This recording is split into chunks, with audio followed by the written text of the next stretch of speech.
My father was 19. My mother was 21 when they got married. Oh. They eloped 30, 33 days after hi, nice to meet you, meeting each other. Are Yes. they narcissists? Um, one would only imagine. The whole like don't teach your kids not to have sex before marriage makes horny kids.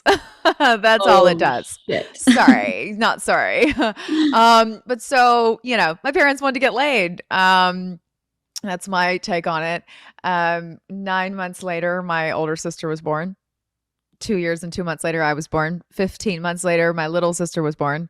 So within a hi, nice to meet you to 4 years later, three kids and some mid 20s, adults, if you want to call them adults in their mid 20s, because I certainly know that I am barely an adult in my mid 30s. I'm with you. I remember like 100 years ago, I got married and I was like, oh my God, like I was 23 and I'm like, Yeah. I'm not even close to the same person. I mean, the 20s are right. The first 18 years of your life, you're expanding into an adult. You're literally your bones are growing, your Yeah. heights, everything's growing. Then you are legally termed an adult by government agencies, right? You're 18, so now you're technically recognized as an adult. Your brain, the neuroscience community wouldn't recognize you as an adult because the brain doesn't even finish structurally developing until 25. Oh, So so the government's all like, you an adult at 18, and the neuroscience community is like, well, I don't know about that. And then, of course, our plasticity, I'm a little bit of a nerd, just I mean, that's all the disclaimer. time. Neuroplasticity is all the time. No, you go nerd out on me. Okay. I was thinking to myself, I'm slipping this in, but when you were out in Arizona, and I was like, oh, let's get together because I had heard you talking about. I think it was about your podcast saying like that your role is like I love all the shamans and the woo woo and the spiritual. I was like, oh my God, let's have a woo woo off. Let's see who's more. Let's Yes. woo woo it together. Oh my God. I'm So no, booking you my can do flight it. back to Arizona. Where's my Yeah, phone? and I love quantum physics, and I love anything that has to do with the mind and reality. So neuroplasticity, all of that, and the power of it. You just keep wording it up.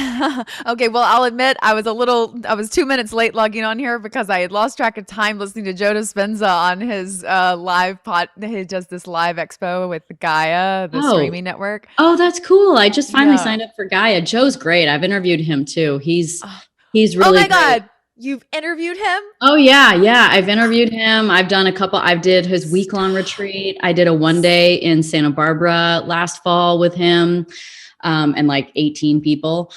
Okay, where do Um, you live? I'm just gonna come move in with you. yeah, yeah, yeah, you should. I'm I just want alone. to hang out in your energy field.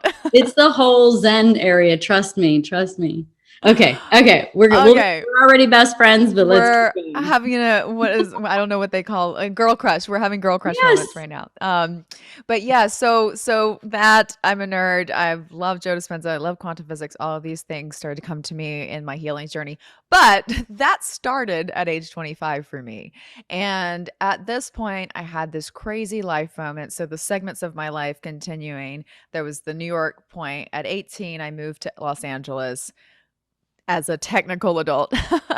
um, and at this point, and I had lived a lot of life because of all the things I've been through. But when you're 18 years old, you do not have the luxury of time experience moving through space and time, as Joe Dispenza would say. Yeah. Space and time allow you to see seasons. Seasons allow you to realize that things end and they begin again, rebirth and renewal. For every winter, there's a spring, right? Mm, And this aspect of ourselves that we get to experience when we have life experience is the cyclic aspect of life. mm, And unfortunately, trauma kids, we don't get a childhood. So we are made to either act like adults. We feel like we have to be adults. We're panicked. So we're acting like adults out of just sheer reaction to our circumstances, survival mechanisms kicking in.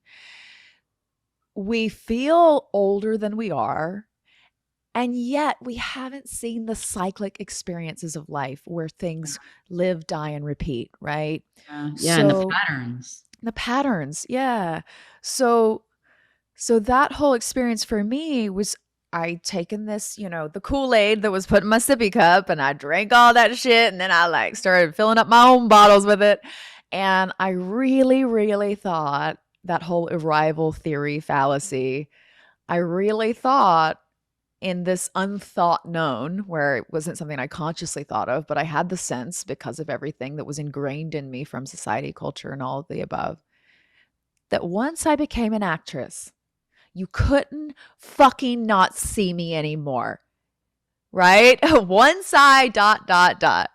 And that hit me like a ton of bricks because still no one fucking cared. No one cared, at least from my outlook again at that time and that age. No one cared that I was having to smile on red carpets while I'm cutting my arms up at home in the bathtub and wanting to kill myself and just barely not killing myself up until a point when I did attempt.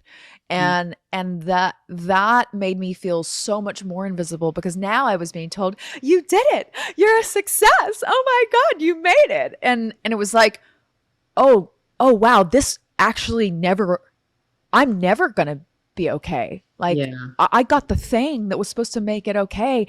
And it's so not okay. And I'm even more invisible now being seen by everyone than I was when I was this kid who just thought maybe, like somebody in the community could have seen me and helped." Well, that's just a perfect example of how no one can fix you, no thing can fix you, no destination, no job, no thing can fix you but you.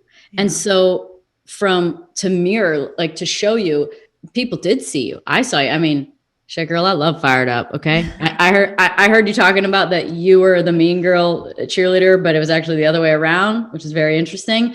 But anyway, I mean, I saw you, many people saw you, so it was happening. But if you don't feel it for yourself, if you can't give it to yourself, and so much of that work has to do with the inner child and seeing the inner child, that's what I've found in my own work and my own sort of like big epiphanies and healing, like mom trauma, dad trauma.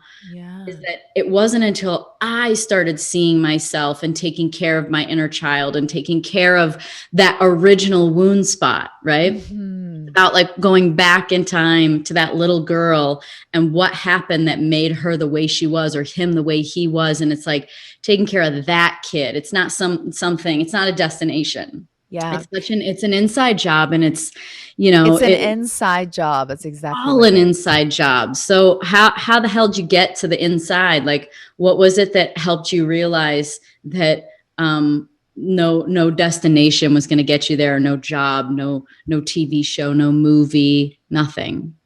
Well, that leads me to actually answer your original question, which was what was the impetus of all of this, this coming to this awareness of even just yesterday, this moment with selling the bed and not selling it and being able to give it to someone who's going to repurpose it. I got to repurpose my life. Mm-hmm. And in the process of realizing, actually Fired Up was a catalyst for me to repurpose my life for the first time. Mm-hmm. I was being offered 90210 while I was on Fired Up. Nip Tuck was the show that I was technically still filming, but we were in a writer's strike and everything had frozen in time, obviously, because we'd run out of scripts and the writers couldn't write anymore. So I had some off time and was able to do Fired Up. And in that writer's strike, a film on human trafficking that I was obsessed with. I was so adamant that I was going to do this film. I was so excited. I'd met with the directors multiple times. Mm-hmm. They were in the middle of rewrites and it got shelved and the money pulled out and the film didn't happen. And I was just heartbroken and I was on Fired Up and it just was supposed to be such a fun setting, and it was literally just, I didn't go to high school, as I mentioned, but it was high school shit going on. And I just really didn't understand how I literally went to shake the other lead actress's hand and she was holding her little sidekick and looks up at me like, "Ew, you're the other cheerleader." I'm like, no, bitch, I'm an actress playing a cheerleader. And also, hi, I'm Annalynne, shake my fucking hand. Mm-hmm. And it was just this I do the same thing. Yeah, I was like, "You're going to shake my hand." Don't look away. I'm like, nope, Not gonna let you. It was so weird. And then I got over to my group. We were training for a couple of weeks. These, we had cheer practice for 2 weeks before we started filming. I did For all the high anyone that school doesn't stuff. know, Fired Up is a cheerleading movie. It's the best. It's hilarious. It's so funny. It's seriously one of my top 5 favorite movies. Oh my God, I'm so glad you feel that way. It did turn out so funny. The guys on The there, oh my guys are God, good. Eric and Nick, they're so hysterical. The They like dialogue is so good. the It's ad really libs, it's like the best funny dialogue movie. and this was like Will Gluck, so the writer director. He it was like his first thing, like big deal thing, and he was awesome. But he went on to do Special Ed and all those other things. But this one, he's got that dry wit, and but yeah, the experience was just like Mm, really, really vapid, very, and what do you expect, right? You put a bunch of 20 somethings together in a makeup hair trailer, and they are, they're on a big Sony film, and it's the start of their life. And again, as the neuroscience community would say, they haven't fully developed their brains yet. We can't be upset with them. And I've actually had conversations with some of the actors since who like, I'm really sorry that was kind of weird back then. I'm like, no worries. We were literally kids, that's good. but because of the experience in the moment, losing that film or it not happening, the one about human trafficking, and Yeah. this movie that I just was like surrounded by all this like egotistical vapid energy. I just was like, what if I decided to do with my life? Talk about your inner child. I reached out to my 9-year-old inner child and was like, you were really off the mark, lady. Like, why did you want to be an actress? This was a stupid idea. And she's You like, should have been an archaeologist like you thought. yes, I wanted to be an archaeologist before that. You should have been an archaeologist, damn it. My 9-year-old self was like, you'll catch up. Oh, stupid girl. My 9-year-old self was way wiser than me. Oh, God. But so Our inner that, child's always super wise. Very simple, very clear, but yeah, usually very wise. extremely wise. I defer to her at all times, at all costs. Like, Yeah. it's just like, where are you? Please help. But Does so your inner child have a name? Have you given your inner child a name? little Anna, I call Little her Anna? little Anna, because I'm Oh, Annalynne, and so she's little Anna. cute. But yeah, so that this particular period put me in the position. I'm fast forwarding a lot, but all of it culminated to the point where I was in a place where I realized I have my what. I've had my what since I was 9 years old. What I wanted to do in the world. I Yeah. wanted to be an actress. This is what I wanted to do. Why? Why did I want to do this? I didn't know. I didn't know that I felt invisible. I didn't know that I needed to be seen. My little inner child and I, like I said, we were more at odds at the time. She was kind of like, I don't trust you. And I was kind of like, I'm smarter than you. So it was just, two inner children. One was in an adult, one was acting from an adult body. The other was just like, bad girl. So that point happened.